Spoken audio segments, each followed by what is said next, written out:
കോതമംഗലം നഗരസഭയിൽ പുതിയ ബജറ്റായി. Town hall നിർമ്മാണത്തിന്റെ പ്രാരംഭ പ്രവർത്തനങ്ങൾക്കായി 2 കോടി രൂപയാണ് ഈ ബജറ്റിൽ വകയിരുത്തിയിട്ടുള്ളത്. ലൈഫ് പദ്ധതിക്ക് നഗരസഭാ വിഹിതമായി 1 കോടി രൂപയും നീക്കിവച്ചിട്ടുണ്ട്. കോതമംഗലം നഗരസഭയിൽ 2026-27 സാമ്പത്തിക വർഷത്തെ ബജറ്റായി. നഗരസഭാ ചെയർപേഴ്സൺ ഭാനുമതി രാജുവിന്റെ അധ്യക്ഷതയിൽ വൈസ് ചെയർമാൻ പ്രിൻസ് വർക്കി പുതിയ ബജറ്റ് അവതരിപ്പിച്ചു. 1/4/1978 രൂപീകൃതമായ കോതമംഗലം നഗരസഭയുടെ 8ാമത് ജനകീയ കൗൺസിലിന്റെ ആദ്യ ബഡ്ജറ്റാണ് ഈ മഹനീയ കൗൺസിൽ മുമ്പാകെ ഞാൻ അവതരിപ്പിക്കുന്നത്.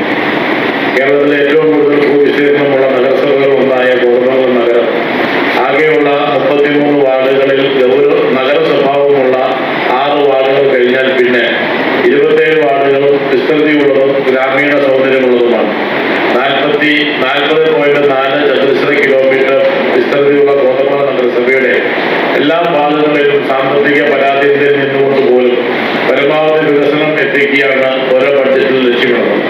അപ്രകാരം നഗരസഭയുടെ സമഗ്ര മുന്നേറ്റം മുന്നിൽ കണ്ടുകൊണ്ടുള്ള ബഡ്ജറ്റാണ് അവതരിപ്പിക്കുന്നത്. ആകെ 7,16,71,100 രൂപ മുന്നിരിപ്പുള്ള ബജറ്റാണിത്. 83,05,47,800 രൂപയാണ് വരവ്. 84,76,53,900 രൂപ ചിലവ് പ്രതീക്ഷിക്കുന്നുണ്ട്. 5,45,55,000 രൂപ നീക്കിയിരിപ്പുമുണ്ട്.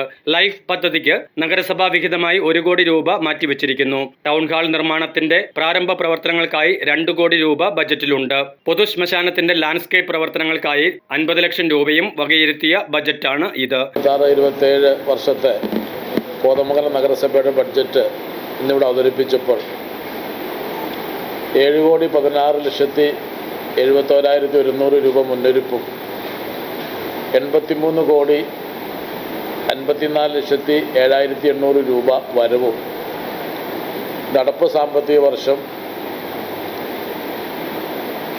84,76,63,900 രൂപ ചെലവും കണക്കാക്കി 5,45,55,000 രൂപ നീക്കിയിരിപ്പുള്ള ബഡ്ജറ്റാണ് ഇന്ന് കൗൺസിൽ മുമ്പാകെ അവതരിപ്പിച്ചിട്ടുള്ളത്. നഗരത്തിൻ്റെ പൊതുവികസനത്തിൻ്റെ കാഴ്ചപ്പാട് നമ്മൾ ഈ ബഡ്ജറ്റിൽ അവതരിപ്പിച്ചിട്ടുണ്ട്. അതുപോലെ തന്നെ സാമ്പത്തികമായിട്ട് പിന്നോക്കം നിൽക്കുന്ന പാർശ്വവൽക്കരിക്കപ്പെട്ട ആളുകളെ സംബന്ധിച്ചിടത്തോളം അവരുടെ ഭവന നിർമ്മാണത്തിന് വേണ്ടിയും അവരുടെ ചികിത്സയ്ക്ക് വേണ്ടിയും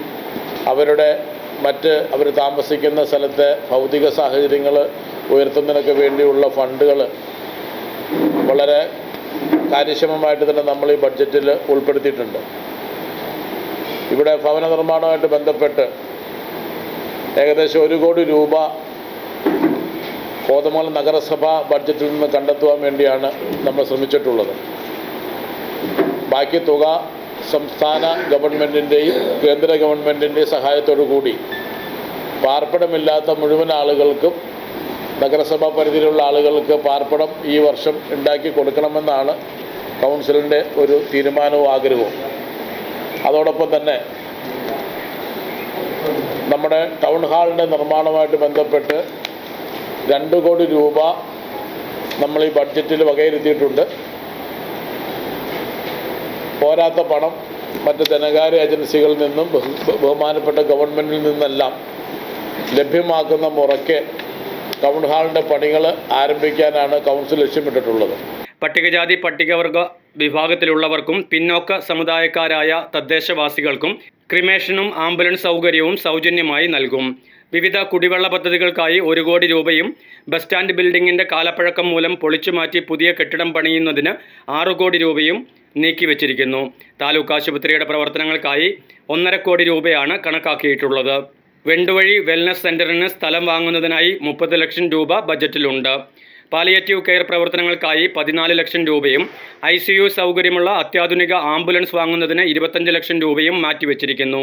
മിനി സ്റ്റേഡിയം നിർമ്മിക്കുന്നതിന് 1.5 കോടി രൂപ പ്ലാൻ ഫണ്ടിൽ നിന്നും 1 കോടി രൂപ തനത് ഫണ്ടിൽ നിന്നും വകയിരുത്തിയിട്ടുണ്ട് എന്ന് ബജറ്റ് അവതരിപ്പിച്ച വൈസ് ചെയർമാൻ പ്രിൻസ് വർക്കി പറഞ്ഞു. അതോടൊപ്പം തന്നെ നമ്മുടെ ക്രിമറ്റോറിയമായിട്ട് ബന്ധപ്പെട്ട് ഈ സാമ്പത്തിക വർഷം തന്നെ അതിൻ്റെ പണികൾ പൂർത്തിയാക്കി അതിൻ്റെ മറ്റുള്ള ലാൻഡ്സ്കേപ്പിംഗ് വർക്കിനടക്കമുള്ള പണം ഈ ബഡ്ജറ്റിൽ വകകൊള്ളിച്ചിട്ടുണ്ട്.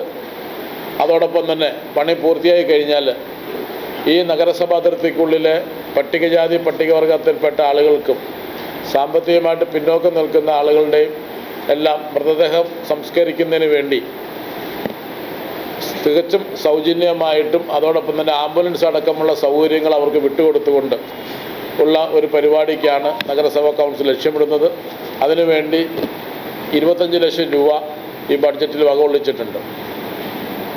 അതോടൊപ്പം തന്നെ നമുക്കറിയാം, പ്രൈവറ്റ് ബസ് സ്റ്റാൻഡിനോട് ചേർന്നിട്ടുള്ള ബസ് സ്റ്റാൻഡ് ഷോപ്പിംഗ് കോംപ്ലക്സ് ഏകദേശം 50 വർഷത്തിൽ അധികമായിട്ട് പിന്നിട്ട ആ കെട്ടിടം കാലപ്പഴക്കം കൊണ്ട് അത് പൊളിച്ചു മാറ്റേണ്ടതാണ് എന്ന് നഗരസഭ എഞ്ചിനീയറിംഗ് വിഭാഗവും മറ്റ് ഗവൺമെൻറ് ഏജൻസികൾ റിപ്പോർട്ട് ചെയ്തതിൻ്റെ അടിസ്ഥാനത്തിൽ ആ ഷോപ്പിംഗ് കോംപ്ലക്സിൽ ഇപ്പോൾ വ്യാപാരം നടത്തി വരുന്ന മുഴുവൻ ആളുകളെ ഉൾക്കൊള്ളിച്ചുകൊണ്ട് അവരായിട്ട് വിശാലമായ ഒരു ചർച്ച നടത്തിക്കൊണ്ട് പുതിയ ഒരു ഷോപ്പിംഗ് കോംപ്ലക്സ് അവിടെ പണിയാൻ വേണ്ടി ബഡ്ജറ്റിൽ 6 കോടി രൂപ അതിനുവേണ്ടി നീക്കിവെച്ചിട്ടുണ്ട്.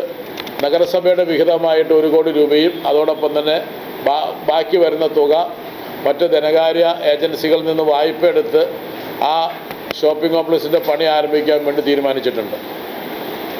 അതോടൊപ്പം തന്നെ നമ്മുടെ ഈ നഗരസഭാ ഓഫീസിനെ സംബന്ധിച്ചിടത്തോളം നിരവധിയായിട്ടുള്ള പോരായ്മകൾ ഇതിൻ്റെ പ്രവർത്തനം ആരംഭിച്ചിട്ട് ഏകദേശം 14 വർഷമായി.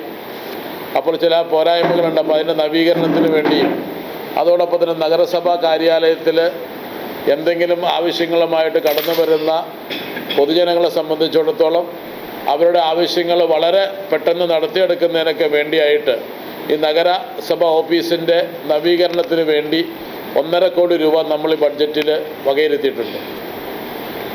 അതോടൊപ്പം തന്നെ നമ്മുടെ നഗരസഭ അതിർത്തിക്കുള്ളിലുള്ള പൊതുവിദ്യാഭ്യാസ മേഖലയുമായിട്ട് ബന്ധപ്പെട്ടുള്ള സർക്കാർ സ്കൂളുകളുടെ ഭൗതിക സാഹചര്യങ്ങൾ വർദ്ധിപ്പിക്കുന്നതിന് വേണ്ടി അവർക്ക് ഫർണിച്ചർ ഉൾപ്പെടെയുള്ള ലാപ്ടോപ്പുകളടക്കമുള്ള അവരുടെ പ്രധാന അധ്യാപകരും PTA കമ്മിറ്റി നിർദ്ദേശിച്ചിട്ടുള്ള എല്ലാ കാര്യങ്ങൾക്കും വേണ്ടിയുള്ള തുക നമ്മൾ ഈ ബഡ്ജറ്റിൽ വകയിരുത്തിയിട്ടുണ്ട്. വികസനകാര്യ standing committee chairperson Abida NH, ക്ഷേമകാര്യ standing committee chairman Anoop George, ആരോഗ്യ standing committee chairperson Sindhu Jijo, വിദ്യാഭ്യാസ standing committee chairperson doctor Ashley Joseph, പൊതുമരാമത്ത് standing committee chairman George Ambatt, വിവിധ വാർഡുകളിലെ മെമ്പർമാർ, secretary Sreejith C, municipal engineer Jinu V, assistant engineer Sandhya Krishnan, general superintendent Ullas PB, clean city manager Shaiji KS, revenue superintendent Girija AM തുടങ്ങിയവർ യോഗത്തിൽ പങ്കെടുത്തു. കോതമംഗലം നഗരസഭയുടെ 2026-27 വർഷത്തിലെ ബഡ്ജറ്റാണ് ഇന്ന് അവതരിപ്പിച്ചത്. വൈസ് ചെയർമാൻ ശ്രീ പ്രിൻസ് വർക്കി അവതരിപ്പിച്ചത്. ഈ ബഡ്ജറ്റിൽ എല്ലാ രീതിയിലുള്ള കാര്യങ്ങളെയും ഉൾക്കൊള്ളിച്ചുകൊണ്ട്, അതായത് നഗരസഭയുടെ സമൂലമായ വികസനവും നഗരസഭയുടെ പുതിയ കാഴ്ചപ്പാടുകളും പുതിയ വികസനവും ഒക്കെ മനസ്സിൽ കണ്ടുകൊണ്ടും ഒക്കെ തയ്യാറാക്കിയ ഒരു ബഡ്ജറ്റാണെന്ന് അവതരിപ്പിച്ചത്. ഈ ബഡ്ജറ്റിൽ കോതമംഗലത്തിൻ്റെ മുഖച്ഛായ തന്നെ മാറുന്ന രീതിയിലുള്ള പദ്ധതികൾ ആവിഷ്കരിക്കാനും പദ്ധതിക്ക് പണം കണ്ടെടുക്കുവാനും ഞങ്ങൾ ശ്രമിച്ചിട്ടുണ്ട്. ആ ശ്രമത്തിൻ്റെ ഫലമായി പെട്ടെന്ന് തന്നെയാണ് ബഡ്ജറ്റ് നമ്മൾ ഇവിടെ അവതരിപ്പിച്ചത്. നമുക്ക് തോന്നുന്നതെന്ന് വെച്ചാൽ ഈ ബഡ്ജറ്റിൻ്റെ കാര്യങ്ങൾ പറഞ്ഞു വരുമ്പോൾ കുടിവെള്ളത്തിന് പ്രാധാന്യം കൂടുതൽ കൊടുത്തിരിക്കുന്നു, വീടുകൾക്ക് പ്രാധാന്യം കൊടുത്തിരിക്കുന്നു, അതുപോലെ ക്രെമിറ്റോറിയത്തിന് കൂടുതൽ പ്രാധാന്യം കൊടുത്തിരിക്കുന്നു. ക്രെമിറ്റോറിയമൊക്കെ എത്രയും പെട്ടെന്ന് പൂർത്തിയാക്കണം എന്നുള്ള ഉദ്ദേശത്തോടു കൂടി തന്നെ അതിന് ഫണ്ട് മാറ്റി വെച്ചുകൊണ്ടുള്ളൊരു ബഡ്ജറ്റാണ് ഇന്ന് അവതരിപ്പിച്ചത്. അതുപോലെ ലൈറ്റുകൾ, അതായത് സാധാരണ ജനങ്ങളെ ബാധിക്കുന്നതായ പ്രശ്നങ്ങൾ, ലൈറ്റ്, കുടിവെള്ളം, റോഡുകൾ, പിന്നെ PMAY-യുടെ അല്ലെങ്കിൽ ലൈഫിൻ്റെ വീട് പദ്ധതികൾ, ഇതെല്ലാം ഇതിനകത്ത് ഉൾപ്പെടുത്തിക്കൊണ്ട് തന്നെ അതിന് മാത്രം പ്രത്യേകം ഫണ്ട് മാറ്റി വെച്ചുകൊണ്ടുള്ള പദ്ധതികൾക്ക് ആസൂത്രണം ചെയ്യുന്നുള്ള രീതിയിലുള്ള പദ്ധതിയാണ് അവതരിപ്പിച്ചത്. അതുപോലെ കുട്ടികളുടെയും സ്ത്രീകളുടെ സാമ്പത്തികമായ വളർച്ചയ്ക്ക് ഉതകുന്ന രീതിയിലുള്ള ഫണ്ടുകൾ മാറ്റിവെച്ചിട്ടുണ്ട്. അതുപോലെ കുട്ടികളുടെ വളർച്ചയ്ക്കും പഠനത്തിനും സ്കോളർഷിപ്പ് മുതലായ കാര്യങ്ങൾ ഊന്നിക്കൊണ്ടുള്ളത് മാറ്റിവെച്ചിരിക്കുന്നു. വയോമിത്രത്തിന്, അതായത് ഈ സമൂഹത്തിൽ സാധാരണ ജനങ്ങൾ അനുഭവപ്പെടുന്ന ബുദ്ധിമുട്ടുകൾക്ക് പരിഹാരം കാണുവാൻ പറ്റുന്നുള്ള രീതിയിൽ ബഡ്ജറ്റാണ് അവതരിപ്പിക്കാൻ നമുക്ക് കഴിഞ്ഞിരിക്കുന്നത്. News desk media 60 Kothamangalam.